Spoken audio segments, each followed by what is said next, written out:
first question of part 2 of my road trip Q&A comes from Julian Gerard, and what he asked is, if you could go back in time, would you get more no annual fee credit cards before getting your more premium cards, or are you happy with the route you took? Is there anything you would have done differently? Love the channel, congrats on 10K subs. First of all, thank you for saying that. We have luckily blown by that by quite a bit at this point, but that 10K number was one that I was super excited to hit, and thank y'all so much for getting me to that point. But to answer your specific question here, I don't think I would necessarily say that I would do anything differently from what I did. The way that I went about my credit card journey was pretty straightforward, and one that I would recommend that most people do, and that would be that my first 3 cards were the Chase trifecta. So I got the Chase Freedom Student, which I later product changed to the OG Chase Freedom, the Chase Freedom Unlimited, and then the Chase Sapphire Preferred. So I got basically all of the Chase cards I needed at the time right up front. That helped me to minimize my 524 count, which is what I recommend that you would do as well. And then over time, I started to get more premium credit cards when I knew that they would make sense for me. My most premium credit card that I have right now is the Capital One Venture X, and I didn't get that until card number 9, I think. And at that point, I really understood the credit card game pretty well, I would say, and I knew that it made sense for my personal situation at the time. Question number 2 comes from one of my buddies, Caesar Joel, and what he asked is, what is your favorite hobby? Credit cards don't count. I think I'd answer this one by saying that my hobbies have definitely changed over time. I used to play so much basketball in high school and college, but since graduating, I haven't played really at all. But one thing I have picked up more, which I couldn't really do as much in the past with playing so much basketball, is just actually lifting weights at the gym. So these days, my biggest hobby is probably working out, and I also just really like being outside, so I try to spend as much time with Odin outside as I can. And I really do love to hike, but I don't know if it's necessarily a hobby because I can't go that often. Here's something kind of fun for y'all though. I do have this hat of the Appalachian Trail, and this is from Georgia specifically because I recently went on a hiking trip with my cousins and my uncle, and we hiked part of the Appalachian Trail. So you can see I'm not completely a phony. We also got another question from Scars here, and what they asked is, what's your take on comparing the Savor one to the Citi Premier? They both cover groceries and dining at 3x, but the Savor one has no annual fee and comes with a ton of benefits like the free Uber membership and 10x back on it. Honestly, I think these cards are not necessarily ones you can compare apples to apples unless you are somebody that's on Team Cashback. If you're somebody on Team Cashback, then what you really care about are going to be those earning categories and making sure that you get, at least 3x back on those and make them competitive. And in that case, the Savor one might be better, especially if you're using Uber a ton, because those Uber benefits are pretty insane right now. But the fact of the matter is the Citi Premier mainly has an annual fee because it allows you to transfer your Citi points out to their travel partners. So if you're on Team Travel, the Citi Premier is the much better card here because the Savor one, without one of the venture cards, does not let you do that. So your redemption rate is capped at like 1 cent per point on the Savor one, but with the Citi Premier, it's really not capped at all. What that means is that 3x back on the Citi Premier might actually mean 6x or 12x back compared to the 3x on the Savor one, which is your upper limit. Again, your upper limit without one of the venture cards, of course. Next up, we have a question from David Garcia Jr., and what he asked is, do you have investment accounts? Example, Roth IRA and a taxable brokerage account. Would like to hear more about your current financial journey and financial goals. We are similar in age and was wondering how you save, invest, or spend your money. Now that is a really great question, one that I wish I could talk about a little more on my channel without it,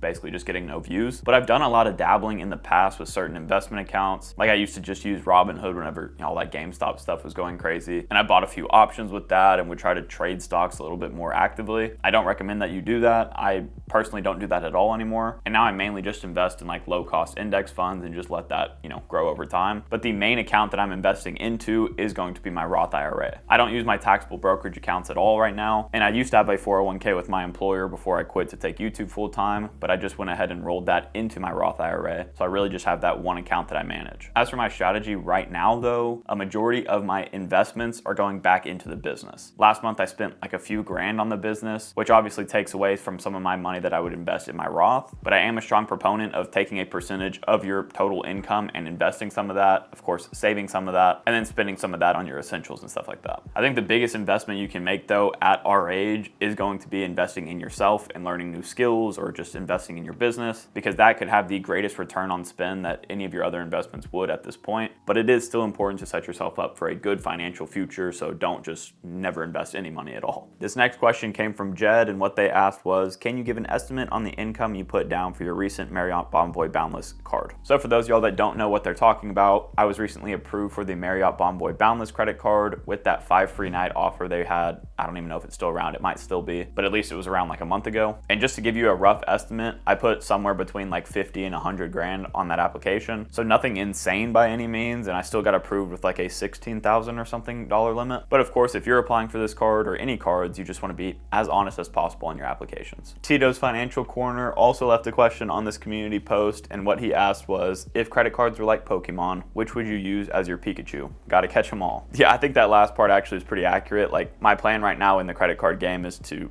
basically get as many as makes sense for me. I'm not just gonna apply for any credit card I see out there willy-nilly, but if I can justify a card and strategize it on my roadmap like y'all have seen me do in the past, then I'll add any of those on that list that I can. But as for like my right-hand man, I would have to say that that would be my Chase Sapphire Preferred. I know y'all get tired of hearing about the Chase Sapphire Preferred sometimes, but the fact of the matter is that just the ability to transfer your points out to Chase's travel partners with that card makes this card one, if not the best in the entire credit card game. But that is only with the caveat that you actually do like Chase's transfer partners and you would use them, religiously. As for somebody like myself, while I don't put a ton of spend on that card at all, I have redeemed more points through that card than any other credit card in my setup, and that's why that $95 annual fee is so easily justifiable every single year for me. However, I may just end up getting like the Chase Inc. Preferred, so the business version, because that has some other earning categories on it and I could still transfer out to partners with that card. But as for right now, I know most people are going to be able to get approved for the Chase Sapphire Preferred, and that's the one that I have, which is why I would say it's my Pikachu in this case. All right, hopefully at this angle, the NFL doesn't like ban me from watching them or something, but let's just continue on with these questions. The next question here comes from Marcucili or Marcucili, I'm not sure how you pronounce that, but what he asked for me is to build a credit card to my liking. I assume you meant credit card and not Amex card, because you asked what type of currency and multipliers would I want on it. Now I could think about this one for a long time. This is going to be off the top of my head. I didn't script anything for this video, but I would say that the currency that my favorite credit card would be in would have to be Chase. I love using Hyatt as a transfer partner, and I love using Southwest for the short domestic flights I take. Granted, because I don't have the Chase Sapphire Reserve, so the redemption rate makes sense for me to do it that way right now. But I just love Chase's ecosystem so much. The flexibility is insane. You can cash out your points at a rate of 1 cent per point, which is the cashback table minimum. You get boosts on your points in the travel portal if you have the Chase Sapphire Preferred or Reserve, 25% and 50% respectively. And you can transfer your points out to Chase's travel partners if you have one of their annual fee cards, besides the Chase Inc. Premier. But as I just said, I love their travel partners, so that just makes a ton of sense for me to choose them as my currency. As for the earning multipliers, I feel like it'd be pretty cool, obviously, to have like the Amex Gold categories on a Chase credit card for me, but I'd rather it just be like the 4x back on dining and grocery stores, and then instead of 3x back on just general flights, I'd rather it be 3x back on general travel. And then if you want to get crazy with it, we can put a base earning rate of like 2x back, and that just becomes your everything card. That would be my everything card at least. And then obviously you'd have to add some credits and benefits to that to make it worth an annual fee, but I'd say it'd be pretty easy to justify like a $250 annual fee, similar to the Amex Gold, on this new Chase credit card I'm coming up with, as long as you added a couple of benefits like global entry or TSA pre-check, or maybe some lounge access to the Chase lounges or something like that. I don't know, but I'd like to hear what y'all think down below. Y'all should make up your own cards and leave those in the comments. Moolah Superpowers left a question also asking what year is my 4Runner and is that my personal car? So I posted this in the last part of the Q&A, which y'all should definitely watch after this if you haven't yet, but I really do love my 4Runner. I took it on my road trip. It did awesome for me, and that is a 2016, and yes, it is my personal car as well. I did not buy it brand new. This is a used car, but it's also a Toyota, and from my experience, and I think most people's experience out there, Toyotas are some of the most reliable cars, and I imagine I could get 200,000 more miles out of this thing if I treated it right. Spencer Chewit asked the next question here, and what he asked was, any updates on your plans to branch off into general personal finance content? Not that we'll ever get tired of credit cards, of course. Enjoy the road trip. So to answer that question, let me think about how I want to approach that.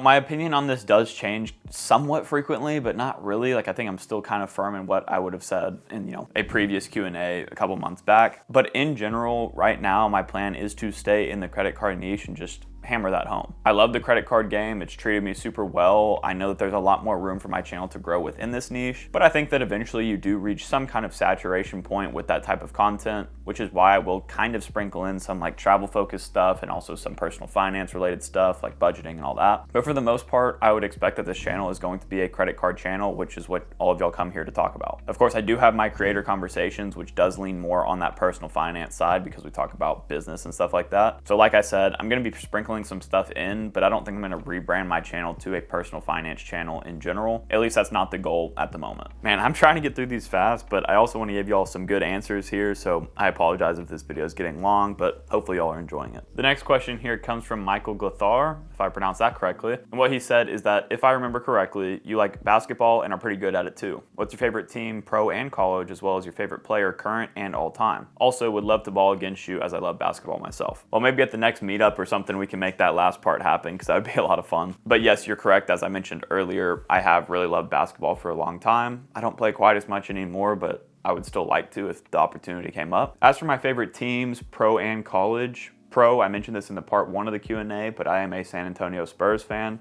Being from Austin, all my sports teams are a little crazy, which I think I'll actually talk about in a question later here today. But then for college, I went to the University of Texas, and that's where my mom and my stepdad went as well. So I'm a Texas fan through and through. Tough loss to OU this weekend in football, but you know what? It is what it is. As for my all-time favorite player, as well as like my current favorite player, that's a pretty tough one, to be honest. All time, like growing up and stuff, you know, put this guy's personality and everything aside, but Kyrie Irving's always been like my favorite player. I'd argue that he's like the best ball handler of all time, and I thought that was really sweet to watch him. But is he my current favorite player? I guess not necessarily, because he hasn't even played that much, I feel like, in the last couple years. I think my favorite guy to watch lately, just to like see what he's capable of, would have to be Luka. That dude's pretty insane, and just like watching him perform so well, like in the playoffs and everything, has been something that's been really fun for me to watch. And while I'm not a Mavericks fan, at least it is a Texas team, so I guess that's a pretty safe answer for me. The next question comes from T or Ty Dang, and they asked, are you planning to apply for the Chase Inc. Unlimited since the 90K subs have returned? The link is through Doctor of Credit, not on Chase's website. Now, this is an outdated comment. I posted this, I think, like 3 or so weeks ago, but I do have access to those 90K links in the description of this video, depending on the time you're watching this. And if you do use those links, you will directly support me in a massive way for this channel, so please consider using those links down below. But to answer this, yes, I would definitely plan on picking these credit cards up if I was under 524, but I recently added that Boundless credit card that pushed me back to 524, which technically locked me out of these cards. I could risk it and try to apply for it under 524, but without a mailer or anything like that giving me that offer, I don't really want to risk it, because I just don't want to get denied for a card right now if I can avoid it. I still have not been denied for a credit card, and I think I have 10 right now, so I'm kind of just trying to keep that streak alive. But if I were you and you were under 524 and you know you could hit that minimum spend and wanted to use those Chase points, man, I would jump on this offer as soon as possible. And again, I have that link down below. Eric Fuentes asked, is there any way to use a credit card to pay a mortgage? Now,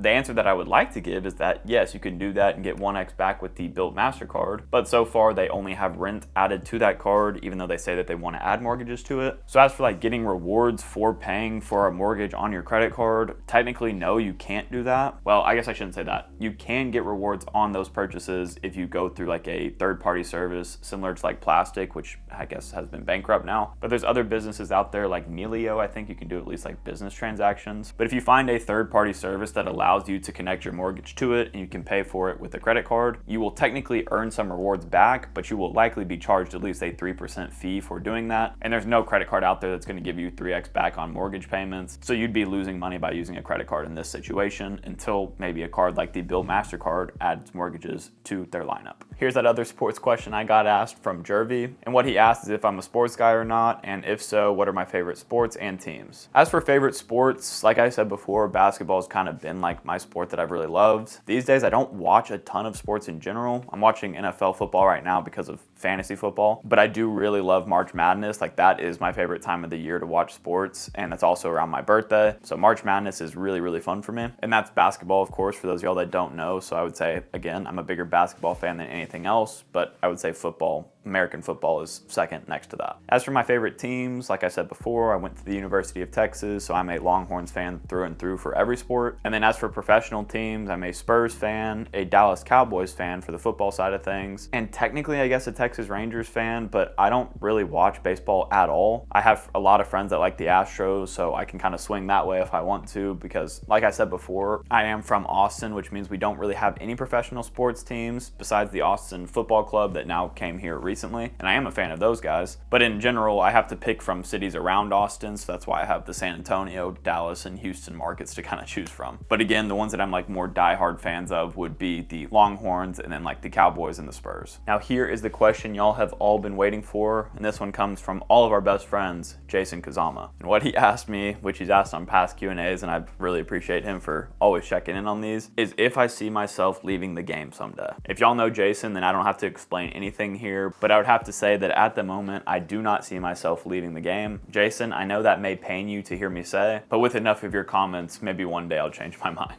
I guess Odin's tired of hearing me answer questions, so with that being said, be sure to go ahead and check out parts 1 and 3. And if you enjoyed this video, as always, please consider leaving a like and subscribing to the channel, and we'll catch you guys next time.